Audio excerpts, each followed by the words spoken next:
I know you're all hungry, but before we have lunch, we actually have a very special speaker with us here tonight, or today. Right now I'd like to welcome to the stage Mr. Derrick Chase from Baltimore, Maryland. He's a social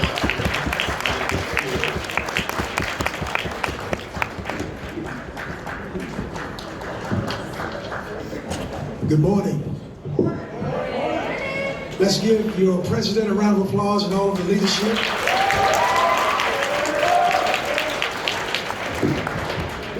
Leadership is so important. It's almost as important as oxygen. There was a song that was written in the late 1970s, and the song said, "I believe the children are the future. Teach them well and let them lead the way." The future that they were talking about in the 70s is the present of today. So you are the children that were called from that song. I believe the children are the future. Teach them well and let them lead the way. This is an entrepreneurial conference. The beautiful thing about where we find ourselves in the scope of world events is for the first time in the history of time, we have the capacity from our seat right now to change the world. When you have that amount of power, when you have that amount of access, when you have that amount of power and access, with that amount of power and access comes a great responsibility. So I only have a minute, 60 seconds in it. Forced upon me, I did not choose it, but I know I must use it. Give account if I abuse it. Suffer if I lose it.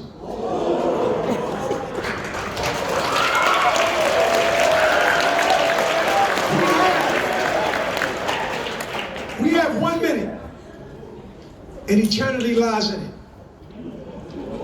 So I'm not going to sit here and be long, because the length of a conversation is not important. It's the quality of the conversation that is important. So it is my responsibility to have a quality conversation within the small amount of time that we have today.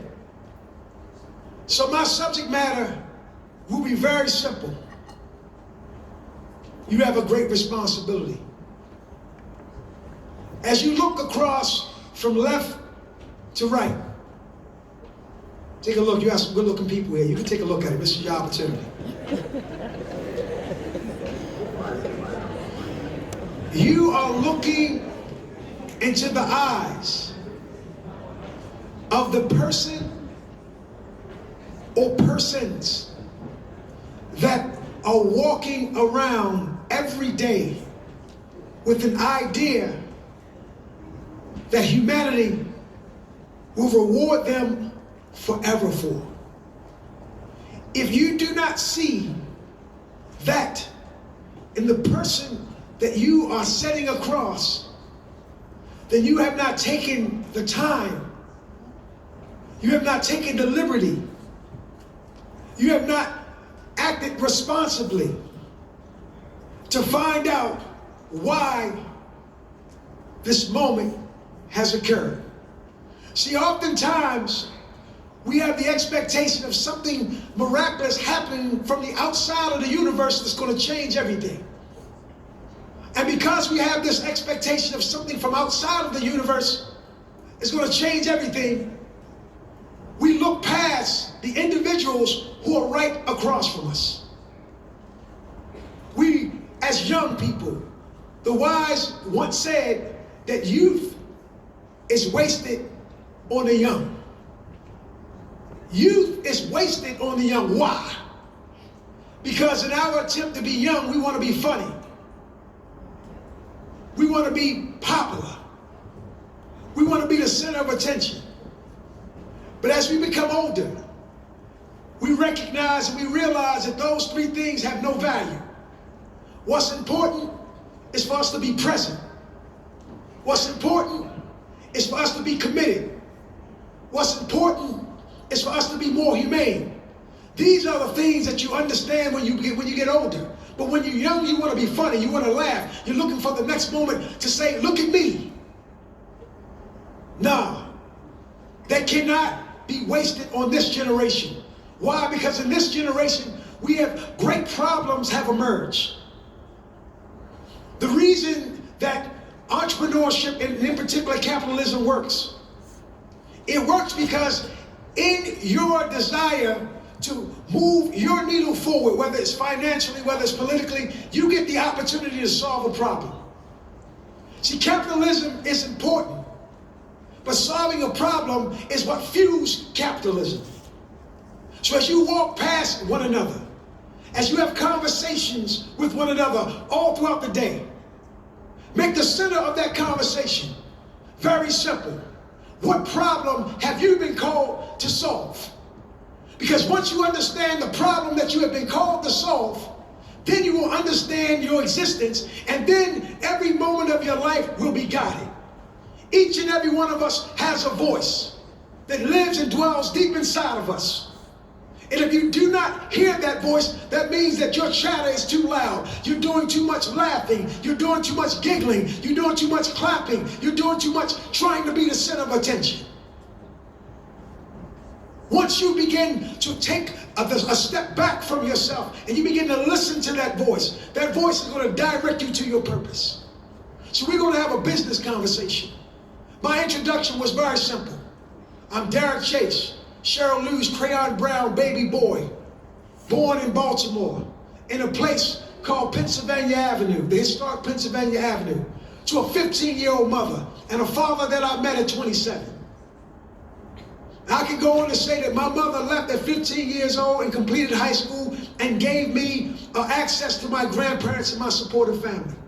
I can tell you a story that my mother, while I was 2 years old, went to a prison with her best friend, and there she met the man who would guide me for the rest of my life, who was my father. She met him in prison as he was serving 7 years. And she kept a relationship with him with years upon years until he came out.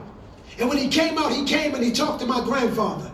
And he told my grandfather, listen, I've been with your daughter for the last 4 years. And now that I'm out, I don't have a place to go. Can I stay with you? And if you give me 6 months, I'll marry your daughter. And from that conversation, my life began. And I could go on and tell you a whole lot of stories. I grew up during the 80s, during the crack era, where there was a record of 400 murders almost all of the years of my teenage years. I can tell you a lot of horror stories, but I don't perceive my life as a horrible life. I perceive my life as having the opportunity to have access to a great opportunity. Because I saw each and every one of those things, and as I saw each and every one of those things, I began to direct and understand why I was on the planet. I understood that if I could solve this problem, there's value in that. And when I was in high school in 1989, that's when I graduated. Give me a round of applause. I know I don't have to do that. I became the leader of an organization that was called the Future Business Leaders of America, FBLA. And I made a commitment then that I would use my talents, my skills, my resources, my relationships, my connections, my opportunities to solve the problems of the community that I just left. And 30 years later, I just came up from my 30-year high school reunion, and I was the class president. Why was I the class president? Because when I was young, I understood one basic thing, that my life had value. That my life was a life of calling, a life of responsibility, a life of commitment. A life that would lead me down a path where I would have the opportunity to help to solve a community's problem that no one seemed to solve.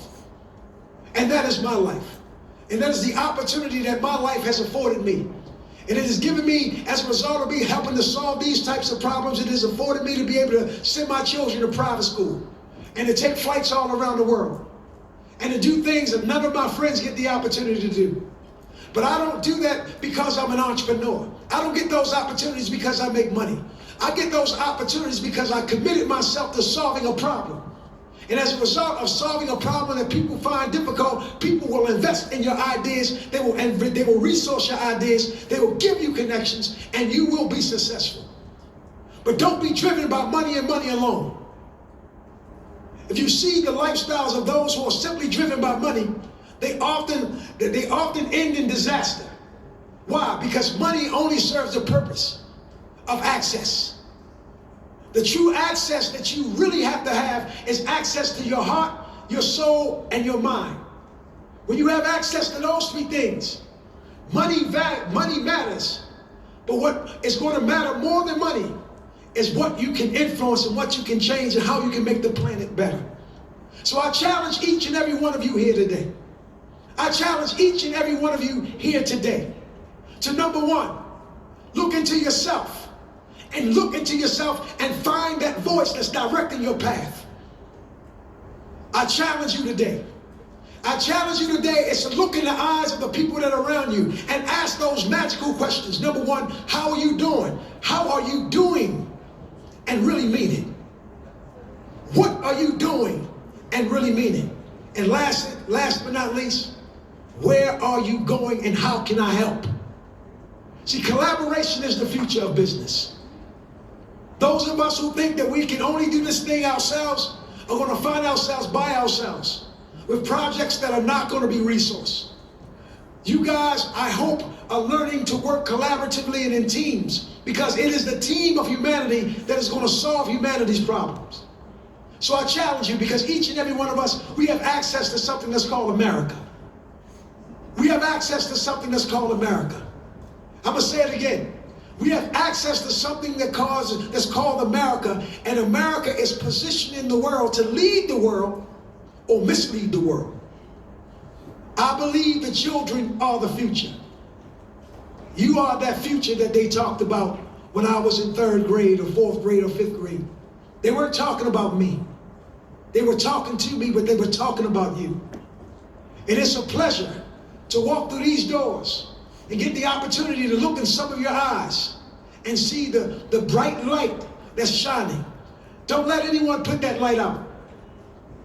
That's your light, that's your responsibility. The first responsibility that you have to have is the responsibility of self. Hold close to yourself. Hold close to your ideas. Learn to be supportive. Learn to be loving. Learn to connect to causes and things that are bigger than yourself. When you think about business, don't think about how much money you can make. That'll come. Think about the scope and the scale of the problem that you can solve. And if you think about the scope and the scale of the problem that you can solve, and if you can connect yourselves with others, and if you can put yourself on the back burner and allow the leadership and other people to help guide your idea to the finish line, then too, young men and young women, you will be successful. So I'll leave you as I started. I only have a minute, 60 seconds in it. Forced upon me, I know I must use it. Give account if I abuse it. Suffer if I lose it. I have one tiny minute, and eternity lies in it. I'm Derrick Chase, Cheryl Lou's crayon brown baby boy, born on the avenue, raised in the rough streets of Baltimore City in a neighborhood called Park Heights.